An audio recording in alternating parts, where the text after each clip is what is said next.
Because here's the problem people don't get. If you've got limited dorsiflexion, you can get a false negative, meaning you can basically cheat it if you don't ensure the knee tracks over the middle of the foot. Meaning if I just look at it from a novice point of view. Now, Charlie, you look at somebody, you say, yeah, your knee's caving in. But from a novice, that knee may cave in slightly, that foot may go into pronation, and they look like they got dorsiflexion.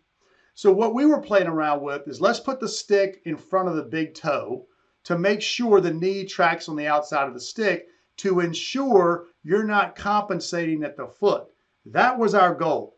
But we didn't like half kneeling because you're half kneeling. We wanted to see what you look like standing. But then we started playing around with, all right, we get the stick out there and now you're loading it. Now you're like, all right, is it too much knee and quad dominant, blah, blah, blah. We're like, all right, Gray walks in, literally walks in one day and says, I got it. Let's just do it tandem. So now we do it tandem. And what I found when I was doing, I probably did 500 of these things before we released it.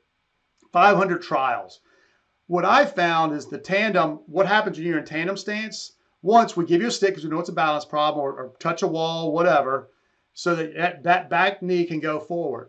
But it's not going to cave in because you're going to hit your calf or the front knee.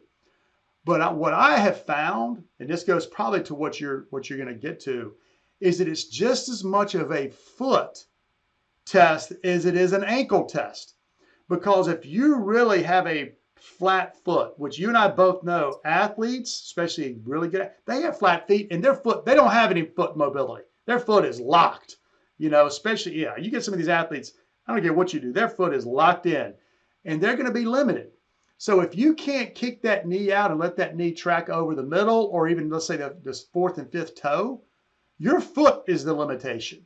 So I really found that I to this day say that the way we have you do that tandem stance is just as much of a foot limiting factor as it could be ankle dorsiflexion, because you got to get that knee out, which means you got to create supination, and that inability to supinate can limit that dorsiflexion.